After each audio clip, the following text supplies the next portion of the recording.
Good day, everyone. Today we are going to discuss the case study 1 from Group 1. So let me introduce myself first. I am Chris Venice Inikunar.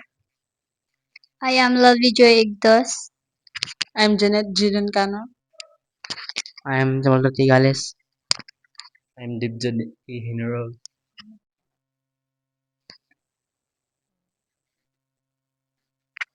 Case Study 1. Precision Agriculture. Overview. Precision agriculture uses GPS sensors and drones to monitor crops health, optimize planting, and improve resource management.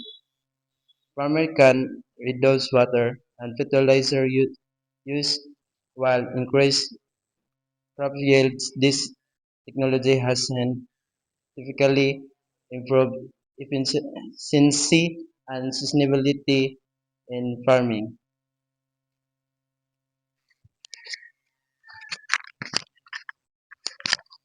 Discussion question. How does produce agriculture align with ethical principles of sustainability and resources efficiency?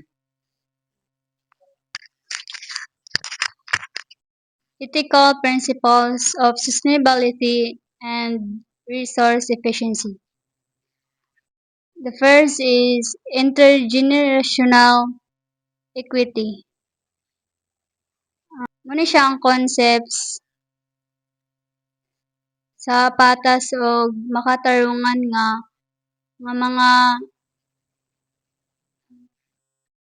mga generations o sa mga lain-lain nga generations and gihatag pud ni siya sa kanang ay sa kada generations na ay responsibility nga gamiton ang resources sa maayo ug sakto. Ni ikaduha is ang social justice. Ang social justice is mo ni siya ang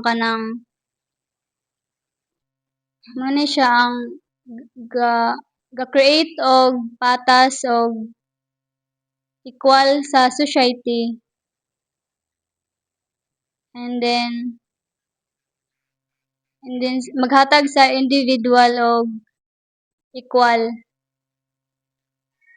And then number 3 is ang ecological integrity. Ang ecological integrity refers to the ability of an ecosystem nga mag-maintain sa natural processes, biodiversity, and kuan siya sa health without significant human disruption. It means that sa ecosystem kay mag-support o mag-balance sa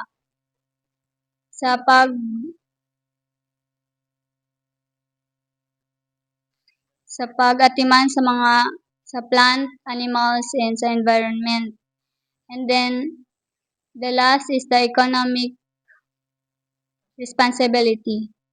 Ang economic responsibilities mo ni siya ang kanang ethical duty of individuals, businesses, and governments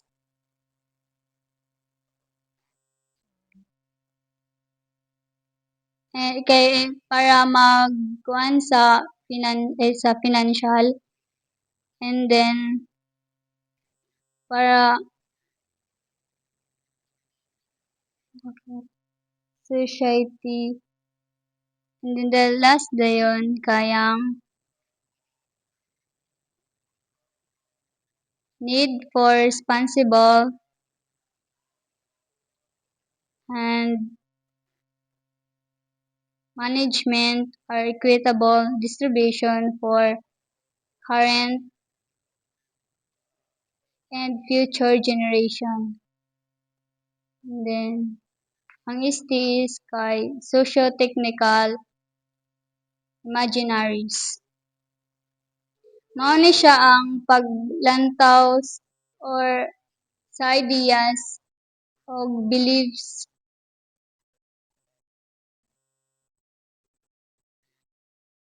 para sa society or kada grupo nga unsaon pag-develop ang technology and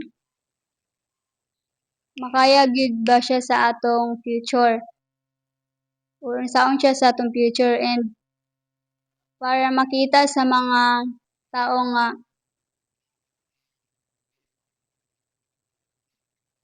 ay para makita sa mga tao gyud ang role sa technology sa atong kinabuhi.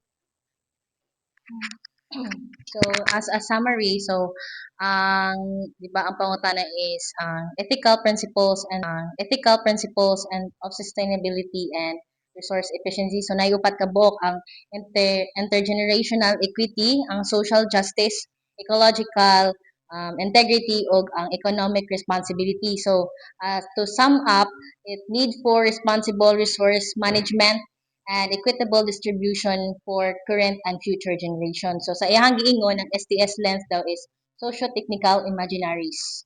So number 2. Does this technology widen the gap between healthy and small-scale farmers? How can this gap be addressed? So as we all know, there is a gap between wealthy and small-scale farmers. So one of the factors nga cost sa gap is ang profit. So, as of 2023, 322 pesos ang average nga wage sa Filipino farmers sa Pilipinas. So, sa 7.41 million katao, wala siya ang total nga farmers sa Philippines. So, profit gid ang usa sa gap between wealthy and small farmers. So in order to address that, na ay different kinds of government programs, which is example is Teknogabay programs, digital farmer programs of farmers, livestock, schools of dairy, buffalo products. So muna sila ang usa sa mga ah, mga mga government agency nga gatabang para bitaw ma-lessen ang gap between wealthy and small scale nga farmers. So ang Tekno Gabay program is muna siya nga program ang ga-disseminate, gina-develop o gina-test o gina-promote para ma-distribute sa different agency o para pod ang katong nga mga technology is ma-distribute o mapagamit sa mga farmers. Dayon, Digital Farmers Program is adoption sa innovation sa technology like drones, analytics, and precision farmings. So, sa Tekno Gabay is mura siya collaboration between PICARD o DOST. So, ang PICARD rule is sa promote sa science at technology sa agriculture o ang DOST is ka-support siya sa Tekno Gabay program o PICARD initiative. So, ang gap between ah, sa gap between wealthy and small scale is ang profit yun. So, mo gina ang isa sa mga rason nga nung naay gap between sa inana. So, through different kana programs, mas ma-less or ma-resolve bitaw ang gap or mas ma-level bitaw na to ang gap. So, wala na murag bay na patas between wealth og ang wealthy og ang small scale nga farmers. Then, ang STS lens ana is policy implication. So, which means that policy implication nga kay gatabang man ang government sa mga small-scale farmers para mas ma-sustain nila or mas matabangan bitaw ang mga small-scale farmers sa pag-address dan ang gap which is ang profit. What future innovation could further enhance its positive impact of farming community?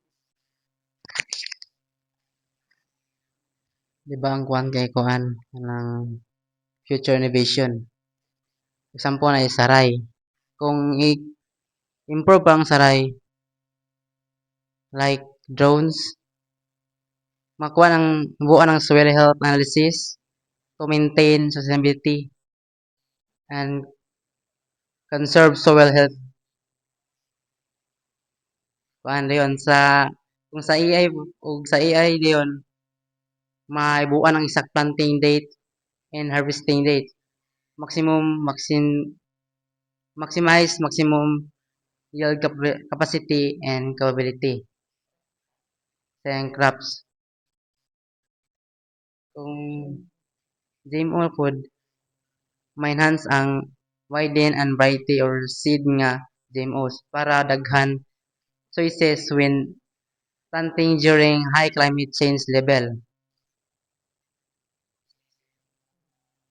Yeah, STS Lens is thinking about the future. Kung